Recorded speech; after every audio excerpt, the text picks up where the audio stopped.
નમસ્તે મિત્રો. આજે આ વિડીયો બનાવવા પાછળનો મૂળ હેતુ માત્ર ને માત્ર પ્રેક્ટિસ છે. અંગ્રેજીમાં લેંગ્વેજ ફંક્શનનો અભ્યાસ આપણે ઘણો જોયો છે, પરંતુ પરીક્ષામાં પ્રેક્ટિકલી પૂછાય કેવી રીતે એ આજે આપણે આ વિડીયો દ્વારા જોવાના છીએ. તો શરૂ કરીએ. એની પહેલાં લેંગ્વેજ ફંક્શન હવે દરેક ધોરણમાં પૂછાય છે. એનો મતલબ આ વિડીયો બધા જ ધોરણના વિદ્યાર્થીઓ માટે ઉપયોગી થઈ રહેશે. કરવાનું શું હોય છે? તો લેંગ્વેજ ફંક્શન આપેલા હોય છે, એમાંથી વાક્યની સામે શોધી અને લખવાનું છે. ધોરણ 12ની જો સ્પેશિયલી વાત કરીએ તો સામાન્ય પ્રવાહમાં પ્રશ્ન નંબર 8થી 10 આપણું જે સેક્શન એ છે એમાં કુલ 3 માર્ક્સનું આ પ્રકારે પૂછાય છે. ઉદાહરણ દ્વારા આપણે આ વિભાગને સમજવાનો પ્રયત્ન કરીએ. જેમ કે અહીંયા આપણને માની લઈએ ધોરણ 12 માટે ક્વેશ્ચન નંબર 8 to 10માં આ પ્રકારે સૂચના આપી હશે, find out and write correct language function. ક્યાંથી કરેક્ટ લેંગ્વેજ ફંક્શન લખવાના છે? તો નીચે આપણને કૌંસમાં એ 3 લેંગ્વેજ ફંક્શન આપ્યા પણ હશે. જેમ કે અહીંયા આપેલું છે expressing supposition, habitual action in the past અને શોઈંગ પર્પઝ.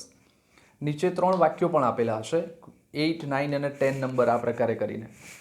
તો 8 નંબરનું વાક્ય શું કહે છે? Radha use to play chess when she was in school. મિત્રો, આ વાક્યમાં કંઈ ખબર ના પડે, માત્ર યુઝડ ટુ છે એવું ધ્યાનમાં આવે તો પણ આપણે લેંગ્વેજ ફંક્શન ઓળખી શકીએ. યુઝ ટુનું ગુજરાતી થાય છે નાથી ટેવાયેલા હોવું. એનો મતલબ હેબિટ હોવી, તો habitual action in the past આવું થશે. બીજું વાક્ય છે Vipul went to the USA in order to earn money. આ વાક્યમાં ઇન ઓર્ડર ટુ જે આપણા કીવર્ડ છે એ દરેક નીચે અંડરલાઇન પણ કરી છે. ઇન ઓર્ડર ટુનું ગુજરાતી થાય ના હેતુથી. હવે હેતુ દર્શાવવાનો એટલે અંગ્રેજીમાં હેતુ માટે શબ્દ છે પર્પઝ. તો ઇન ઓર્ડર ટુ જે વાક્યમાં હોય એ પર્પઝ દર્શાવે એ લેંગ્વેજ ફંક્શન આપણું ફિક્સ છે. પણ પર્પઝ માટે માત્ર એક ઇન ઓર્ડર ટુ નથી, કુલ 5 રીતે ઓળખાય છે. એક વિથ અ વ્યૂ ટુ છે, ઇન ઓર્ડર ટુ તો છે જ, ઇન ઓર્ડર ધેટ પણ છે, શો ધેટ છે, અને ટુ પછી સીધું મૂળ ક્રિયાપદ જેને આપણે ઇન્ફિનેટિવ કહીએ છીએ. તો આમ 5 પ્રકારે ઓળખાય છે, પણ હમણાં એક એક્ઝામ્પલ લીધું છે, આગળ બીજા આપણે એક્ઝામ્પલમાં જોઈશું. તો ઇન ઓર્ડર ટુથી ખબર પડશે કે આ લેંગ્વેજ ફંક્શન પર્પઝ છે. ત્રીજું વાક્ય છે the peon behaves as if he were the manager. મિત્રો, આ વાક્યમાં કંઈ ખબર ના પડે તો એઝ ઇફ આપેલું છે એટલે ધ્યાનમાં આવવું જોઈએ કે આ સપોઝિશન લેંગ્વેજ ફંક્શનનું વાક્ય છે. પરંતુ એમાં સારી વાત એ છે કે વેર પણ એમાં આવે એ યાદ રાખો. તો લેંગ્વેજ ફંક્શનના આધારે જે રિસ્પોન્સિસના 4 વાક્યો પૂછાય છે અથવા તો કમ્પ્લીટ ધ સેન્ટેન્સીસના 5 વાક્યો પૂછાય છે, એમાં વેર લખવું જોઈએ, આપણને યાદ રહેશે. તો આ પ્રકારે 3 વાક્યો પૂછાય છે. બીજા 3 લેંગ્વેજ ફંક્શનનો અભ્યાસ કરીએ. શોઈંગ રિઝલ્ટ કૌંસમાં આપેલા છે શબ્દો જોઈએ આપણે. લેંગ્વેજ ફંક્શન શોઈંગ રિઝલ્ટ, પછી છે talking about person in relation two someone અને એક્સપ્રેસિંગ મેનર. જો વાક્યોથી જ આપણે સમજીએ. લાઇક માય સિસ્ટર એટલે કે મારી બહેનની જેમ આઈ ઓલ્સો લર્ન જર્મન, હું પણ જર્મન શીખું છું. તો આમાં શું થયું કે કોઈ વ્યક્તિ સાથે કંઈક સંબંધ દર્શાવે છે, કોઈકના જેવું કંઈક કરવાનો પ્રયત્ન કરે છે. તો talking about person in relation two someone A language function થશે. એના પછીનું વાક્ય 9મું, ધ પ્યુન બિહેવ્સ, પટાવાળો વર્તે છે, એઝ જેવો ધ મેનેજર ડઝ, જેવું મેનેજર વર્તે છે. તો એના જેવી જ એની મેનર છે, તો એસથી આપણને મેનર એવું ખબર પડશે. Mister Patel is so poor that he can not buy a car. મિત્રો, સો પછી કોઈ એક વિશેષણ એટલે કે એડજેક્ટિવ અને એની પાછળ ધેટ આપેલું હોય એટલે સો વિશેષણ ધેટ. આ શબ્દની પેર યાદ રાખજો. સો વિશેષણ ધેટ એટલે શોઈંગ રિઝલ્ટ જ લેંગ્વેજ ફંક્શન કહેવાય. એના પછીના બીજા 3 લેંગ્વેજ ફંક્શન એમાં છે doer is not important. Doer એટલે કામ કરનાર, જેને આપણે સબ્જેક્ટ કહીએ છીએ, કર્તા. કર્તા આ વાક્યમાં મહત્વનું નથી હોતો, એનો મતલબ કર્મ મહત્વનું હોય છે. જો કર્મ મહત્વનું હોય તો એ વાક્ય પેસિવ કહેવાય. તો સીધે સીધું એવું કહી શકાય કે પેસિવની વાક્ય રચના હોય એમાં ડુઅર ઇઝ નોટ ઇમ્પોર્ટન્ટ આવે. એના પછી રિપોર્ટિંગ. રિપોર્ટિંગ એટલે આપણે ઇનડાયરેક્ટ સ્પીચનું વાક્ય, સાદી રીતે એવું કહીએ તો ચાલે. અને પછીનું લેંગ્વેજ ફંક્શન છે કનેક્ટિંગ ઇન્ફોર્મેશન. કનેક્ટ કરવાનું છે, એનો મતલબ કોઈના કોઈ કંજક્શન વડે એક વાક્યને બીજા વાક્ય સાથે જોડવાનું છે. જોઈએ એક્ઝામ્પલથી. Birds come back to the nests, એટલે કે પક્ષીઓ એમના માળામાં પરત ફરે છે. ક્યારે? એને કનેક્ટ કરતું વાક્ય છે જ્યારે વેન ધ સન સેટ્સ, જ્યારે સૂર્ય આથમે છે. તો અહીં વેનથી બે વાક્યોને કનેક્ટ કર્યા છે, તો કનેક્ટિંગ ઇન્ફોર્મેશન લેંગ્વેજ ફંક્શન આવશે. પછી જુઓ, the water is wasted by most of the people.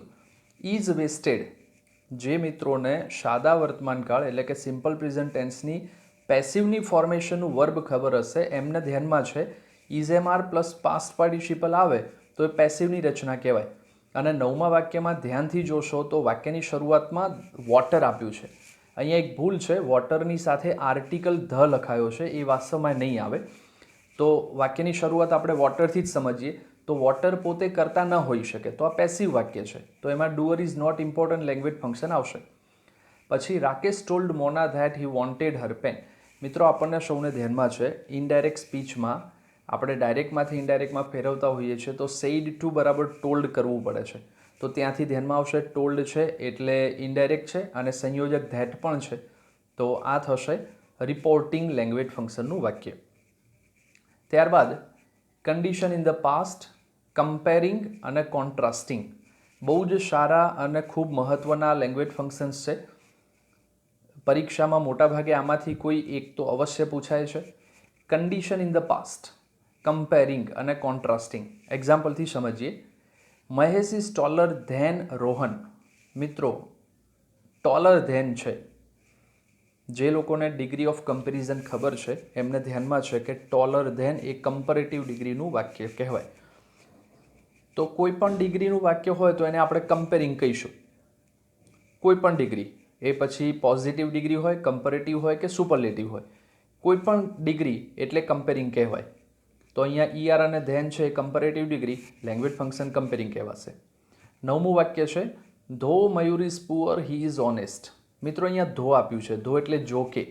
આ ધોવાળા વાક્યથી એની પાછળનું વાક્ય હંમેશા વિરોધાભાસ હોય. એટલે ધો, આવા કુલ 11 શબ્દો છે. Though, although, even though, even if, but, yet, still, however, as, in spite of અને ડિસ્પાઇટ. આ 11માંથી કોઈ પણ શબ્દ જો વાક્યમાં દેખાય તો એ કોન્ટ્રાસ્ટિંગવાળું વાક્ય સમજવું. અહીંયા ધો છે, કોન્ટ્રાસ્ટવાળું વાક્ય કહેવાય. 10મું વાક્ય if Dhvanit had worked hard. મિત્રો આ વાક્યમાં ઇફ દેખાય છે. ઇફ એટલે જો તો કન્ડિશનવાળો શબ્દ છે, તો આમાં બીજું કંઈ ના વિચારો તો પણ ખબર પડે કે આ કન્ડિશન ઇન ધ પાસ્ટ જ આવશે. પરંતુ ધ પાસ્ટ કેમ? તો પાછળના વાક્યમાં કુડ હેવ ગોટ આપેલું છે. એ ગોટ છે એ પાસ્ટ પાર્ટિસિપલ છે, પણ કેનનું ભૂતકાળ કુડ આપણને દેખાય છે, તો એ પાસ્ટમાં છે. એટલા માટે ઇફ અથવા અનલેસવાળું વાક્ય જો ભૂતકાળમાં હોય તો એ કન્ડિશન ઇન ધ પાસ્ટવાળું લેંગ્વેજ ફંક્શન કહેવાશે. એના પછીના 3 language function expressing choice, alternative choice અથવા ઓફરિંગ સજેશન. જો મિત્રો 8મું વાક્ય Mayank will take either tea or coffee. મિત્રો આમાં આઈધર ઓરનો પ્રયોગ છે. આપણને સૌને ખબર છે આઈધર ઓર જેવું જ એક બીજું છે નાઈધર નોર. તો યાદ રાખો, જે વાક્યમાં આઈધર ઓર અથવા નાઈધર નોર હોય એ વાક્ય ઓલ્ટરનેટ ચોઇસવાળું જ કહેવાય. તો 8મામાં આપણને જવાબ ખબર પડી ગઈ છે. 9મું વાક્ય Mohan should work hard. Should, આ શુડ છે ને એ ફરજિયાતપણું ન દર્શાવે, એ નૈતિક ફરજ દર્શાવે. અથવા તો કોઈને સલાહ આપવા માટે પણ શુડ વાપરી શકાય. તો સજેશન છે, તો જે વાક્યમાં શુડ છે એ લેંગ્વેજ ફંક્શન સજેશન કહેવાશે. યાદ રાખો, ઓલ્ટરનેટ ચોઇસ અને એક્સપ્રેસિંગ ચોઇસ આ બંનેમાં ભૂલ થવાની શક્યતા છે. ઓલ્ટરનેટ ચોઇસમાં આઈધર ઓર અથવા નાઈધર નોર આવશે, પરંતુ એક્સપ્રેસિંગ ચોઇસમાં યાદ રાખવા માટે રાધર અને ધેન હોવું જોઈએ.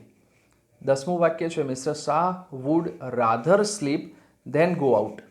તો આમાં રાધર એક શબ્દ, એ શબ્દ અહીંયા ક્રિયાપદ છે. એ ક્યારેક નાઉન પણ હોઈ શકે, એડજેક્ટિવ પણ હોઈ શકે, એડવર્બ પણ હોઈ શકે, પરંતુ અહીંયા ક્રિયાપદ છે કારણ કે ધેન પછી પણ ક્રિયાપદ છે. તો રાધર કોઈ એક શબ્દ અને ધેન આ પ્રકારની વાક્ય રચના હોય તો એક્સપ્રેસિંગ ચોઇસવાળું વાક્ય આપણે સિલેક્ટ કરીશું. ત્યારબાદના 3 લેંગ્વેજ ફંક્શન છે ડિસ્ક્રાઇબિંગ ટાઈમ એટલે કે સમયને ડિસ્ક્રાઇબ કરે, શોઈંગ રીઝન કારણ દર્શાવે અને ડિસ્ક્રાઇબિંગ પ્લેસ, પ્લેસનું વર્ણન કરે. ડિસ્ક્રાઇબ કરવું એટલે વર્ણન કરવું. તો 3 એકદમ સરળ લેંગ્વેજ ફંક્શન છે. વાક્યને જોતા જ અને અંડરલાઇનવાળા શબ્દને ખાસ જોશો તો ધ્યાનમાં આવી જશે. Do you know the place?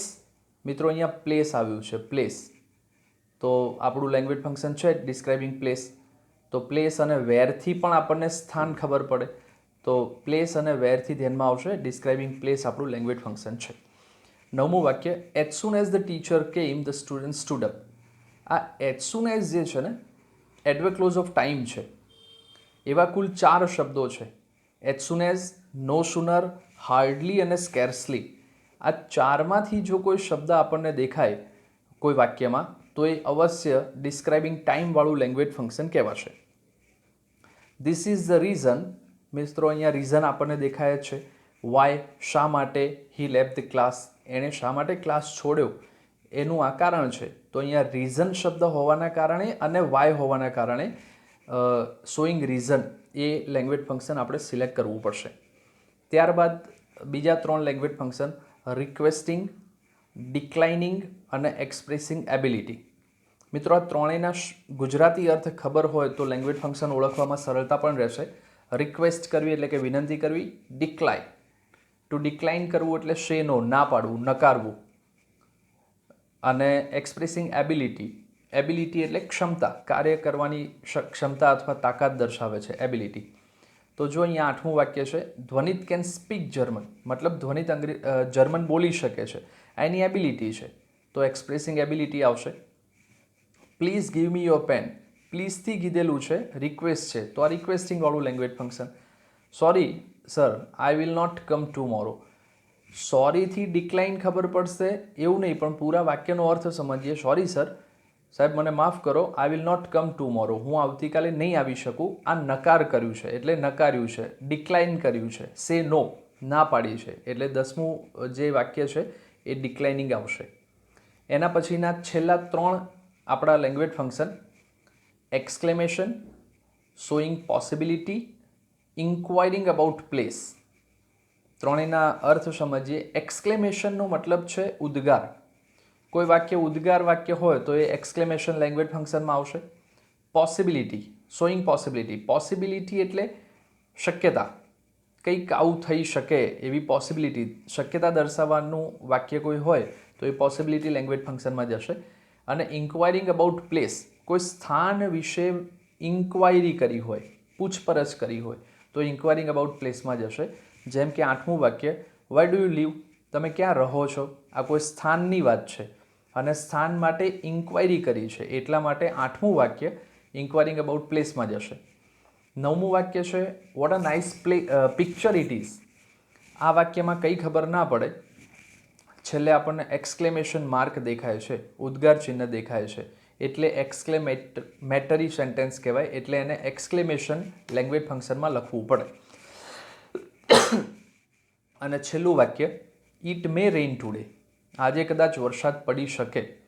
મે છે ને એ પોસિબિલિટી દર્શાવે છે. મિત્રો ધોરણ 8, 9, 10 અને 11 તેમજ ધોરણ 12ના વિશેષ કરીને વિદ્યાર્થીઓ સુધી આ વિડીયો પહોંચે એવો આપણે સૌ ભેગા થઈને પ્રયત્ન કરજો. જેમણે હજુ આ ચેનલને સબસ્ક્રાઈબ ન કરી હોય તો વિનંતી છે ચેનલને સબસ્ક્રાઈબ કરીએ અને વધુમાં વધુ મિત્રો આ વિડીયોના લાભ લે એ ઈચ્છનીય છે. ધન્યવાદ.